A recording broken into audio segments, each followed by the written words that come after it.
Okay, we have another piece of gameplay footage from Berry, or also known as Cranberry. A couple of things he mentions here, which you can feel free to pause the video and read for yourself. But he's looking to improve. He or she is looking to improve or become a better player.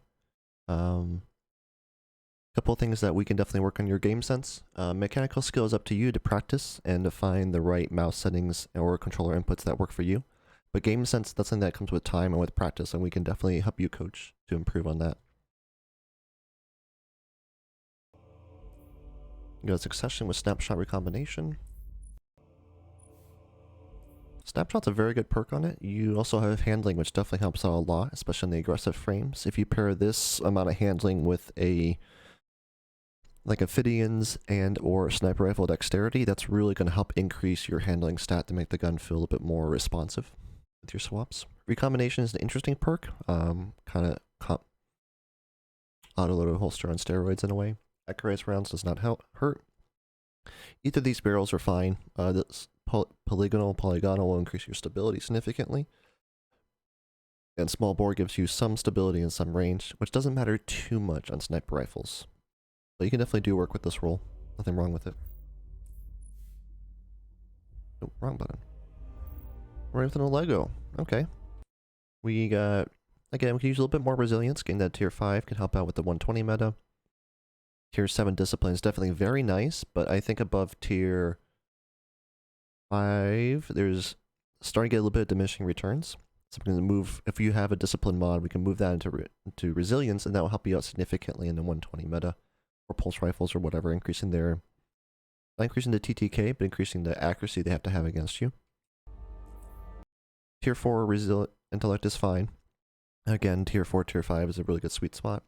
We got a mobility mod, which I don't really think is necessary, especially if you're playing top down, which I assume you are. Again, throw it onto a recovery stat. So a resilience stat would be useful. Hands-on for the melee, interesting choice. I think that, yeah, it doesn't matter too much because you're not necessarily getting grenade kills, but you definitely can get melee kills with top down, and getting that little bit of super energy could be helpful. I would not run one of these perks in place of such as Taking Charge, Radiant Light, or any of the Charge with Light mods. If you have them, I would slot them, give them significant priority over like a hands-on type perk. A fastball loader and recovery mod, pretty low stat roll, but we're making it work. It's what you have. This is a very interesting stat distribution with a lot of recovery, a lot of discipline. Again, you're running a pretty high discipline at tier 7. We can knock down to tier 6. Again, put in some resilience and you'd still be totally fine. Absolution, there we go. Now we got Taking Charge, and we got a recovery mod. Absolution does be good to see a scavenger in place of Absolution, because they can recover more ammo for your sniper rifle. And we see higher energy fire with Berserker, a seasonal mod that is quite fun. Interesting choice. Let me see if you can pull this off. Fragment. Control. It's a control. Yep, control. 6s. The zones are yours if you fight for them, Guardian. A couple different lanes here you can push off the start. You started, what you seem to go for B, and now you're going for A, which is good. Get the zone. Chilling, waiting for the cap, pre-aiming the lane. A little bit, I don't be quite there yet, but now we're pushing out. Crouching on the corner. Got a teammate here. Regard. Again, pre-aim, you hit low down here, but you quickly corrected it. We're holding a pretty good pre-angle. Ooh. Unfortunately, just a missed timing of this shot. Let's see. You were at head level, so your pre-aim was good. You just aimed a little close to the corner, and he kind of came sprinting out. And he didn't have quite time to correct to clean up the body shot. Enemy has advantage. Yep, you're a little out of range there for this hand cannon with that stat. And a little bit of an accuracy thing, but you do decide the back panel, which is good, using your grenade defensively, using your melee. This was the right choice. Unfortunately, didn't quite get enough damage to kill him. But backing out and using your abilities to defend yourself, it's probably the smart play. Sometimes we see good decisions that turn out poorly, and I think that was one of those. There we go. Looks like you're playing a little bit high sensitivity, or potentially. Pre-aiming at the ground, which is fine here. There's no radar pings. Here we go with the pre-aim. Again, pre-aiming for the ground, but quickly correct up. We had no radar pings, so I don't think pre-scoping aiming that angle is the right way to go. Alright, where are you going? You're gonna go Kappa A, you're gonna push with your team. You're gonna go sit on A. Okay. We're gonna chill here. Playing the objective, that's fine. Captured Zone A. Zone advantage is We yours. back out. Good, because we had at least one ping, but your teammate's there, and unfortunately he got cleaned up. Again, pre-aiming from pretty far away. Zone A lost. Enemy has advantage. Yes. There we go, we got a head and a body. Got some damage off.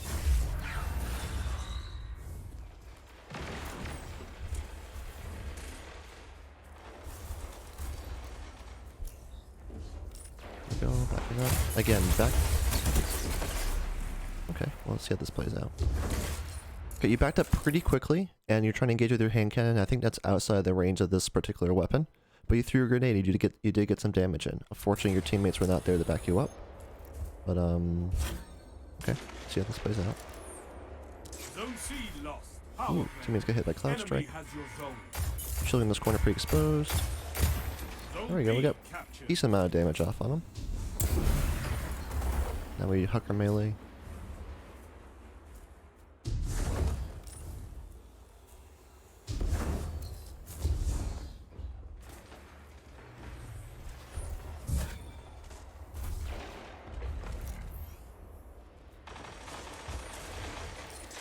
Okay, we're playing a little bit passive.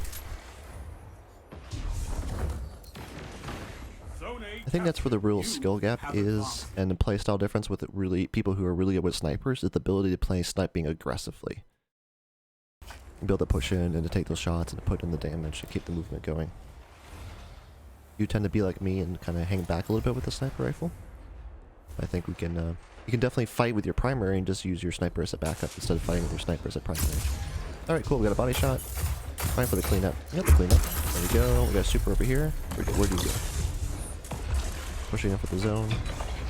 Zone C captured. That's a power play. You took them. Now hold them. Bringing me that angle. Wrapping around. Successfully evaded the super.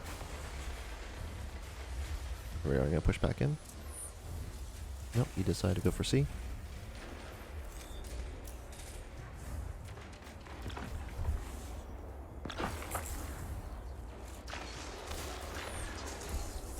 Yeah, we got a guy with Cloud Strike. You're pre-aiming, but aiming low, Zone low, A decide not to lost. Enemy peek that has angle. advantage. Pushing around.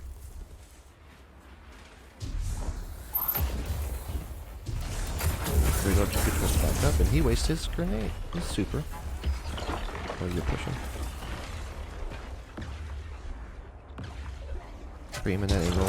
You're pre-aiming that angle pretty high, even though you know you have a lot of pings at C. But now you turn around, now we're starting to challenge C. Pre-aiming the zone.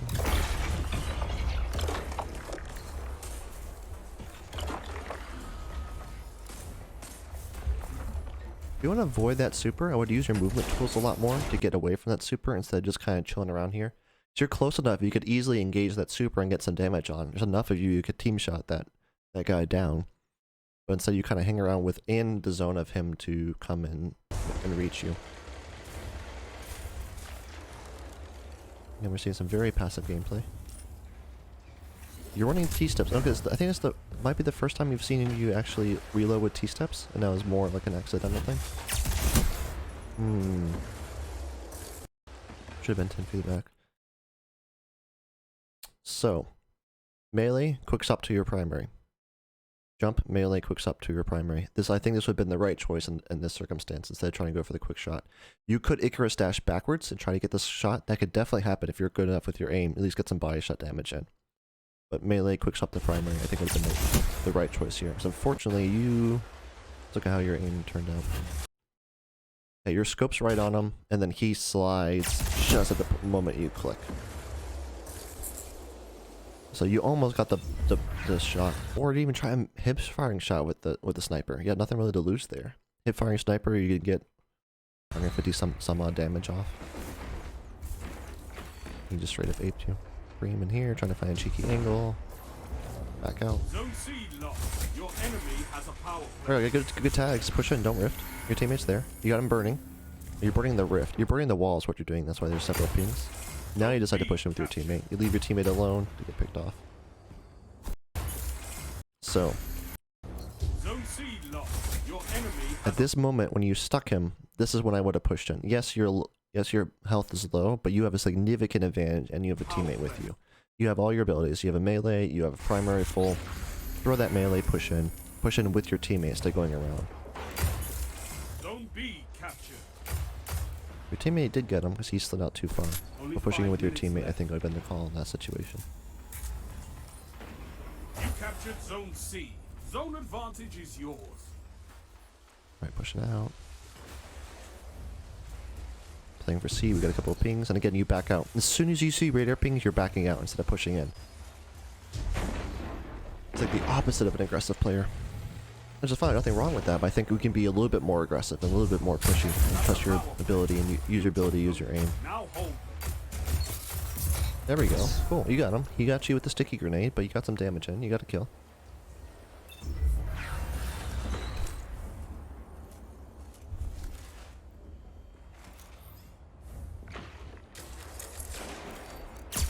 Alright, while I'm thinking about it, I think... So snipers are most effective when you're getting maximum use out of them. So if you land headshot after headshot after headshot, then yes, cool. You're doing a lot of...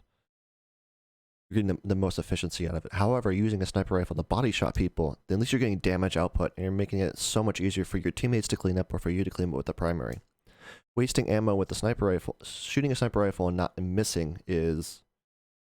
Well, then we're not getting the most use out of your ammo. But at least landing a body shot, at least you're putting damage in. You can clean up with your primary, your teammates can clean up. As you're sitting on quite a bit of ammo, we can use that to at least put damage in and let your teammates clean. And I think we get to the scoreboard of this game. Your total damage output is going to be pretty low. Enemy has zone advantage.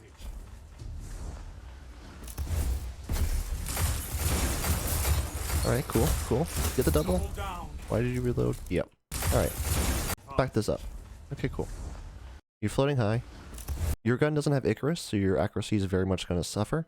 We see 2 pings, you throw your grenade, which is great. You start burning them.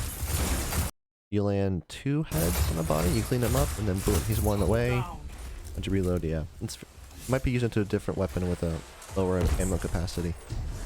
But it does happen. And you can swap your weapons. You can swap to your sniper, then back to your hand cannon, and cancel it, and that will cancel your reload animation, so you can get back into the fight.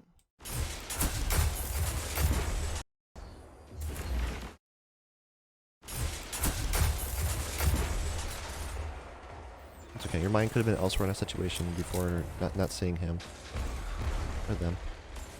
Maybe the angle. Again, try and go for the flick. Don't quite land it. There we go. The melee, unfortunately, into melee and not quite the right situation. You're sitting on your super for quite a while. We can use that as a tool. Snipes. There we go. 2 headshots. Good. You de-scoped it. Quite right angle. Again, a little bit of tunnel vision. You're floating up high. This is what you can use your Icarus dash to get that lateral movement and completely break that angle and get away from it. 3 minutes left.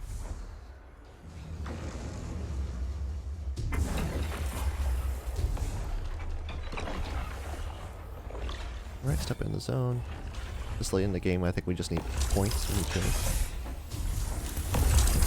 Zone A captured. You have zone advantage. Zone C. So you have Berserker on. You might be able to pop your super and get out of here. There's another seasonal mod that gives you full health and shields when you activate a solar super. We're gonna have that. Not relevant now because by the time we review this, the season will be over. However, you can use your super as a way to break out of ice at times. Unfortunately, he got a really nice combination on you all. And then there's so many of you. Enemy take this without a fight.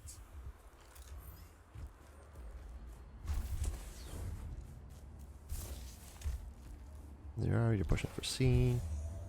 Zone A lost. Your enemy has a power play. This would be a good place for a rift, so you know they're probably going to be pushing around. The chances are good they're going to be pushing around. Pre-aiming. You That captured Zone C. You have a often advantage. after C. A little bit too long for that melee.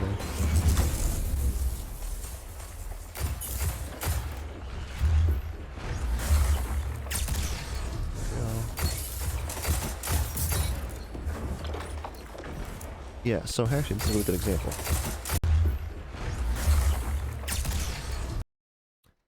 This is your accuracy and aim assist cone. Look how far out these little hash marks are compared to each other. That means your accuracy is significantly degraded because you're in air without an Icarus grip bond. There you go. You do get land a body shot to get the kill, which is great.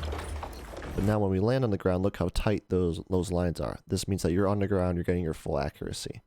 So Icarus grip will make this be all the time. Even when you're in the air, your accuracy cone will look like this.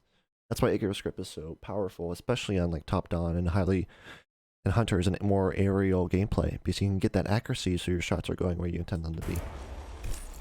The outer circle is your aim assist cone, your inner circle is your accuracy cone. You don't see any of that in snipers. Yeah, not having Icarus grip in Allegro. You can definitely do work with it. You just have to be aware of it. You know, push out with your teammate. Yeah, you're scoping here, but they're definitely on zone. I don't think we need to scope this angle. That's a power play. Someone's back on C right behind you.